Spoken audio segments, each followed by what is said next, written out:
Hello बच्चों।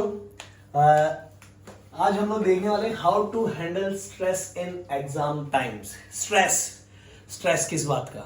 अरे sir 6 दिन बाद पेपर है, क्या करना है? इतना सारा सिलेबस, इतने सारे सब्जेक्ट्स, क्या पढ़ें, कैसे पढ़ें? सब हर तरह से लग रहा है सर जो पढ़ा है एग्जाम में आएगा, क्या पता आउट ऑफ सिलेबस कुछ आ जाए, क्या पता मैं कर पाऊँ ना कर पाऊँ, क्या पता मेरे को मैं पैनिक हो जाऊँ पेपर के टाइम पे, पेपर मिस हो जाए। ये सारे ख्याल आपके दिमाग में आ रहे होंगे। वैलिड है आना। आज 26 तारीख है, 1 तारीख से एग्जाम सीए फाइनल्स की और 2 तारीख से सीए एंटर के स्टार्ट हो रहे हैं।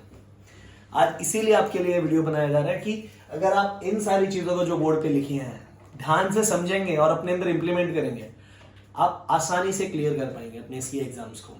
ठीक है, अभी हम लोग स्टार्ट कर रहे हैं कि क्या चीजें आप में होनी चाहिए। सबसे पहले believe in your self. What is believe?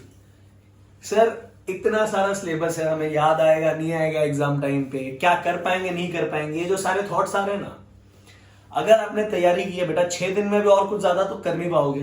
जितनी अभी तक तैयारी की है ना, अगर आपके 2 3 4 जो भी आपने पैटर्न फॉलो किया है, अगर वो आपने रिलीजियसली वो फॉलो किया, कंसिस्टेंटली सारे एफर्ट डाले हैं जो हम लोग ने लास्ट वीडियो में बताया था, अगर आपने सारी चीजें कंसिडर की हैं तो सिर्फ अपने आप में बिलीव रखिए। एग्जाम टाइम में जब आप जाएंगे सब याद आएगा। Leap of faith. What is leap of faith? Batman movie अगर किसी ने देखी है, बैटमैन में जो गॉथम सिटी पे वो जब एक कुएं में चला जाता है अंधकार वाले, वहां पे एक डायलॉग आता है, सिर्फ एक बच्चा उसे पार कर पाया था और उसके पास एक ही चीज थी, leap of faith. Leap of faith क्या होता है सर? लीप ऑफ फेथ क्या होता है इंग्लिश में? लीप ऑफ फेथ का मतलब विश्वास के साथ एक छलांग लगाना। अब आपने जो भी तैयारी किया पूरे विश्वास के साथ छलांग लगाओ, जो आपने पढ़ा है वही पेपर में आएगा, डोंट वरी। इतना मैं बोल सकता हूं, सम नहीं तो एटलीस्ट जो कंसेप्ट आपने पढ़ा ना, कंसेप्ट वही आएगा। सम अगर थोड़ा बहुत घुमा के डाल सकते हैं, थियरी थोड़ी घुमा के पूछ सकते हैं, आपको जान परखने के लिए क्या आप उस लेवल पे पहुंचे हैं कि नहीं। सबसे एक इंपॉर्टेंट बात, ये जो आपका सीए एग्जाम है ना, ये आपका बिलीव सिस्टम, ये सिर्फ आपकी टेक्निकल नॉलेज नहीं टेस्ट करता। सीए बनने के लिए आपके अंदर मेंटल कैपेबिलिटी आनी चाहिए, इमोशनल कैपेबिलिटी आनी चाहिए। वो चीज और डिटेल में नेक्स्ट पॉइंट्स में देखेंगे। सर इमोशनल कैपेबिलिटी क्या है, भावनात्मक कितने काबिल हो आप अपनी भावनाओं को कंट्रोल करने में। जो बच्चे बोलते हैं ना सर पैनिक अटैक आ गया, पैनिक अटैक आ गया, एग्जाम पेपर देखते ही अचानक से पसीने छूट गए, सर पूरा दिमाग ब्लैंक आउट हो गया, वो भावनात्मक लेवल पे या इमोशनली बहुत ही वीक होते हैं। ठीक है, अब हम देखते हैं पॉइंट नंबर 2। पॉइंट नंबर 2 है मेंटल पीस। अब बच्चों मेंटल पीस कैसे मिलेगा और मेंटल पीस की रेलेवेंस क्या है? जो कुछ भी आपने पढ़ा है, starting from your classes, self study, module, किसी अगर ऑथर की बुक रेफर की है, ये सारी चीजें सबका सब आपको पेपर में तभी याद आएगा जब आपका दिमाग शांत है। यहां पे कुछ इंपॉर्टेंट चीजें हैं। एक है प्रॉपर रेस्ट। अब देखो 6 दिन बचे हैं, ठीक है, जो आपको करना था मोस्ट ऑफ आप कर चुके होगे अब तक। अगर नहीं किया है ना तो भी अपनी बॉडी को ज्यादा स्ट्रेच आउट मत करो। सर मैं 3 घंटे ही सोऊंगा, मैं 4 घंटे ही सोऊंगा। बेटा अगर 3-4 घंटे सोओगे ना तो एक सिंपल सी बात है, आपका मोबाइल है, कंटिन्यूसली आप उस पर गेम खेल रहे हो, गर्म हो जाएगा, चाहे कोई भी हो। ठीक है, सबसे ज्यादा हाईएस्ट परफॉर्मिंग बोलते हैं प्रोसेसर अब एप्पल के फोन्स का, तो एप्पल को भी आप कंटिन्यूसली 5-6 घंटे खेल रहे हो भी गर्म हो जाएगा, आपका हाथ जलने लगेगा। वैसे ही ये जो ब्रेन है ना, इसको भी थोड़ा सा रेस्ट की जरूरत है, प्रॉपर रेस्ट की जरूरत है। तो आपका प्रॉपर रेस्ट क्या होगा? प्रॉपर टाइमली स्लीप से। आपके लिए एग्जाम टाइम में स्पेशली 7 से 8 घंटे सो के ही जाना। बोलोगे सर सिलेबस खत्म नहीं होगा। बेटा सिलेबस अगर नहीं खत्म होगा ना, ट्रस्ट में अगर ये नहीं किया ना तो ये ऊपर का प्रोसेसर काम नहीं करेगा। बाई चांस कुछ छूट भी जाता है आपका, क्योंकि सारा का सारा सिलेबस इतना वास्ट है। If I talk specifically about CA final, जरूरी नहीं आप पूरा रिवाइज कर पाओ आपके एग्जाम से पहले। ऑब्वियसली आपने पहले से कोई फिल्टरिंग करके रखा होगा। फिल्टरिंग मतलब आपने छटनी करके रखो कि हाँ ये टॉपिक्स हैं सारे जो मुझे रिवाइज करने हैं। कुछ ऐसे टॉपिक होंगे जो आपको लगेगा हाँ सर ये इतने इंपॉर्टेंट नहीं है, तो शायद वो आप सी कैटेगरी में डाल के आपने लास्ट के लिए रखा हो, बाई चांस ये ना भी रिवाइज हो तो चल जाएगा। पॉइंट ये है सर, अगर इतने घंटे हम सोएंगे हमारा सिलेबस रिवाइज नहीं होगा। बेटा कोई बात नहीं, रिवाइज नहीं होगा तो आपने पढ़ा है ना, 2-3-4 टाइम रिवाइज किया होगा जो भी, अगर ये करके जाओगे शांति से तो एग्जाम में सब याद आएगा। ये नहीं किया ना तो थका हुआ प्रोसेसर, गर्म मोबाइल हो गया है, उसमें और कितना गेम खेल पाओगे, हैंग हो गए ना। अगर हैंग हो गया सीधा 6 महीने। सीए का दूसरा फुल फॉर्म क्या होता है? Come again. ठीक है, अपने वो नहीं करना। मेंटल पीस, शांति से आपको रेस्ट करना है प्रॉपरली रात में, उसके बाद जाके आपका एग्जाम देना है। अभी भी जो टाइम बचा है ना, प्रेशर के अंदर बहुत जन ज्यादा स्ट्रेस ले लेते, बीमार पड़ जाते हैं। प्रॉपर आराम नहीं करोगे, आपकी बॉडी में बुखार आ जाएगा। ये सारी चीजें आप मत करो, ठीक है। अब आते हैं लास्ट पॉइंट पे, एटीट्यूड। एटीट्यूड सर, एटीट्यूड वो जो अपने डेली सोप टीवी में सास बहू बहू सास को देती है, नहीं बिल्कुल नहीं बच्चा, वो वाला एटीट्यूड नहीं है। एटीट्यूड मतलब आप किस अप्रोच से पेपर देने जा रहे हो, आपका मेंटल स्टेज क्या रहेगा पेपर देते हुए, आपका एटीट्यूड क्या रहेगा। एटीट्यूड में लिखा है, हम लोगों ने यहाँ पे 3 गोल्डन वर्ड्स लिखे हैं, डोंट गिव अप। और शायद किसी मूवी में एक डायलॉग भी, आप तब तक नहीं हारते जब तक आप हार नहीं मानते, या आपकी हार हो नहीं जाती। सर इसका रेलेवेंस क्या है? इसका रेलेवेंस ये बच्चा, आपके एग्जाम में जब तक आपकी वो 3 घंटे/4 घंटे ओपन बुक वाले 4 घंटे की लड़ाई खत्म नहीं होती, तब तक आपको हार नहीं माननी चाहिए। सर इसका क्या मतलब है? मतलब ये है, जो हमारी आईसीआई है पूजनीय, वो आईसीआई क्या करते हैं, आपका पेपर आएगा, पेपर में कोई ना कोई एक बाउंसर डालेंगे। सर बाउंसर क्या होता है? जो क्रिकेट को जानते हैं, बाउंसर का मतलब सीधा आपके मुंह पे बॉल आके लगे, ठीक है। इसका क्या मतलब है सर? इसका मतलब है बहुत टफ पेपर देना, एकदम सिंपल भाषा में। कोई तो हर ग्रुप में एक पेपर एकदम टफ डाल देते हैं, जिससे क्या होगा, जो बच्चे मेंटली, जो मैंने पहले आपको यहाँ पे कहीं पे एक बात बोली थी, भावनात्मक इमोशनल लेवल पे स्टेबल नहीं है ना, वो ब्लैंक आउट हो जाएंगे उधर। सर क्या करना है, क्या करना है और क्या करना है, वो करने से क्या होगा, जो आईसीआई ने अपना रिजल्ट मेंटेन करना है ना, उसमें उनको वहां पे एक बहुत अच्छा एक टूल है उनके लिए। बच्चों को डरा दो पेपर में ही, ठीक है। अब क्या करना है सर, आपका क्या, मैं कहने का मतलब क्या, एटीट्यूड डोंट गिव अप, इसका क्या रिलेशन है उससे? इसका रिलेशन ये है, ध्यान से सुनना, मैं आपको एक लाइव चीज बताने वाला हूं। नवंबर 2014 का एग्जाम, जब सीए फाइनल का एग्जाम था, लास्ट पेपर था इनडायरेक्ट टैक्स, उस पेपर में आईसीआई ने बाउंसर डाला।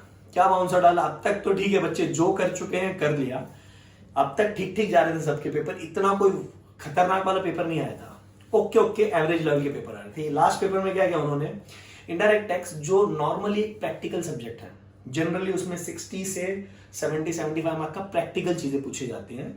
थियरी आप पकड़ लो 30 से 40 नंबर की, मोटा मोटी पकड़ लो 60-40 का रेशियो था। पिछले तकरीबन 5 से 6 टाइम से वही पैटर्न फॉलो हो रहा था। ये टाइम में उन्होंने बाउंसर मार के, क्या बाउंसर मारा, सिर्फ 35 मार्क्स का प्रैक्टिकल, बाकी 65 मार्क्स पूरा थियरी।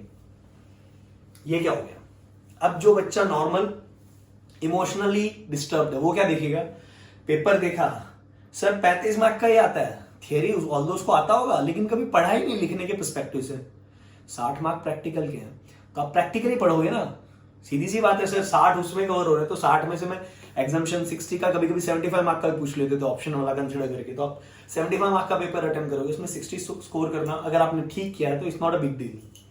अब हुआ क्या, वो पेपर में, ये बात मैं अपनी खुद की कर रहा हूँ, आई क्लियर आउट इन नवंबर 2014, हमारा लास्ट पेपर था। पेपर देखते ही मैं फर्स्ट स्टार्टिंग से पेपर पढ़ना शुरू हुआ, बच्चों के हाथ में पेपर है, पहले ही आवाजें आनी शुरू हो गई, मेरे हाथ में पेपर भी नहीं आता, ओ शिट, ऐसे कर रहे बच्चे, ये रिएक्शन दे रहे, पहले ही कॉन्फिडेंस की लग गई, मेरे हाथ में पेपर है, पेपर देखा, अरे ये क्या, ये तो वही चीज आ गई जो एक्सपेक्टेड नहीं थी। बाउंसर बॉल है, सिर्फ 35 मार्क का प्रैक्टिकल, जिसमें से भी शायद एक वाला थोड़ा टफ दे दिया था, 8 या 5 मार्क का, बाकी पूरा थ्योरी। क्या करना है, क्या करना है, ये लेवल है बेटा जहां पे डोंट गिव अप वाला एटीट्यूड काम आएगा। अब मेरे दिमाग में वहां पे ये चल रहा था, बेटा 3 घंटे तो मेरे हाथ में है, that was a close book paper, अब 3 घंटे तो है ही, जब तक ये टाइम है मैं गिव अप क्यों करूं, ठीक है। क्या किया मैंने, शांति से एक बार तो हक्का बक्का रह गया, ठीक है। मैं वहां से डायरेक्टली उठा, वॉशरूम गया, शांति से मुंह धोया, टीचर से परमिशन लेके वापस आया। हमारे यहाँ पे जो मेरा सेंटर था, बाहर कॉरिडोर था, मैं कॉरिडोर में खड़ा हुआ, मैंने यहाँ पे खड़े होके 5 मिनट लंबी लंबी सांसें ली। अब सर सांसें क्यों ली, बेटा सबका है ना अपना अपना एक मैकेनिज्म होता है स्ट्रेस से कोप अप करने का। एक बेसिक सी चीज है जो अलग से मैं एक वीडियो बनाने वाला हूं आपको, कि आप अगर स्ट्रेस में आ जाएं तो बेस्ट चीजें क्या है क्विकली उससे वापस आने के लिए। कोई भी नेचुरल चीज में आप चले जाओ, लंबे लंबे सांस लेना, नेचुरल चीजों को देखना, बट क्विक होना चाहिए, ठीक है। तो मेरा वो मेथड था कि मैं जाके कॉरिडोर में खड़ा हो गया, क्लासरूम के बाहर, एग्जामिनर मेरे को देख रहा है कि ये कर क्या रहा है बच्चा, बाकी सब पेपर लिखना शुरू कर दिया, मैं 5 मिनट तक आराम से बाहर लंबी लंबी सांसें ले रहा हूँ। मैं टाइम पास नहीं कर रहा था, मैं अपने ब्रेन को शांत कर रहा था। वो जो शॉक लगा था ना कि यार अब 6 महीने के बाद, जैसे सीए फाइनल वाले जो ज्यादातर बच्चे वो मॉनेटरी टर्म्स में कंसिडर करते हैं, 6 महीने लग गए, मतलब मेरे 3 से 5 लाख रुपए गए के लिए। पास होते आपको कम से कम 6 और नॉर्मली 10 लाख तक का पैकेज आजकल भी मिल रहा है, ठीक है। तो वो सारी चीजें अवॉइड करने के लिए बस बाहर गए, अपने दिमाग को शांत किया, समझाया बेटा 3 घंटे के रात में जो करना कर ले, वॉशरूम जाके वापस आके अपने आप को रिलैक्स करके पानी वानी पी के बैठा। इतने में आई थिंक मेरे 15 मिनट जा चुके थे, 10 से 15 मिनट पूरे खत्म हो चुके थे। पेपर में बैठा, 35 मार्क का आता है ना, प्रैक्टिकल सीख के आया था, चलो भाई जो आता है पहले वो करो, ये वाला स्ट्रेटेजी, उसमें जो बेस्ट आता है वो करो। आई थिंक मैंने 1 घंटे के अंदर अंदर मेरा 35 मार्क्स का आराम से कंप्लीट कर दिया, ठीक है। इसके बाद क्या किया सर, अब आती है मेन परीक्षा की घड़ी। बचा हुआ 65 मार्क का कैसे अटेम्प्ट करोगे, आपने तो थ्योरी के लिए तैयारी नहीं किया था। हम तो ये सोच के आते थे यार हर अटेम्प्ट में प्रैक्टिकली पूछते हैं। तब यहाँ पे क्योंकि मैं अपने दिमाग को शांत कर चुका था, तो वहां पे मैंने अपने आप को समझाया जो कुछ भी मुझे आता है मैं अटेम्प्ट करूंगा। वहां पे आपका जो एक सॉर्टिंग स्किल है उस पर मैं एक अलग से वीडियो बना दूंगा। आप लोगों को ज्यादातर को पता होगा कि सबसे पहले वही सम अटेम्प्ट करने हैं, वही प्रॉब्लम्स जो आपको सबसे अच्छे से आते हैं, ठीक है।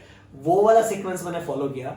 हर एक पॉइंट पे या हर एक क्वेश्चन के मेरे को 4 या 5 करेक्ट पॉइंट्स याद आ रहे थे, जो भी पॉइंट्स याद आ रहे थे। और कौन से पॉइंट्स याद आ रहे थे, क्योंकि मेरा दिमाग शांत था, डोंट गिव अप वाला स्पिरिट था। क्लास में लेक्चर जो अटेंड कर रहा था ना, वो चीजें मुझे यहाँ पे याद आ रही थी। अब इसमें सबसे इंपॉर्टेंट रोल इसका था, बिकॉज मैं आराम से सो के आया था, मेरा प्रोसेसर गर्म नहीं था, प्रोसेसर ठंडा हो गया था। और दूसरा मैंने ठंडा यहाँ पे 15 मिनट देके कर लिया था, ठीक है। यहाँ पे मेरे को जो जो कुछ भी याद आ रहा था अपने वर्ड्स में लिखते जा रहा था।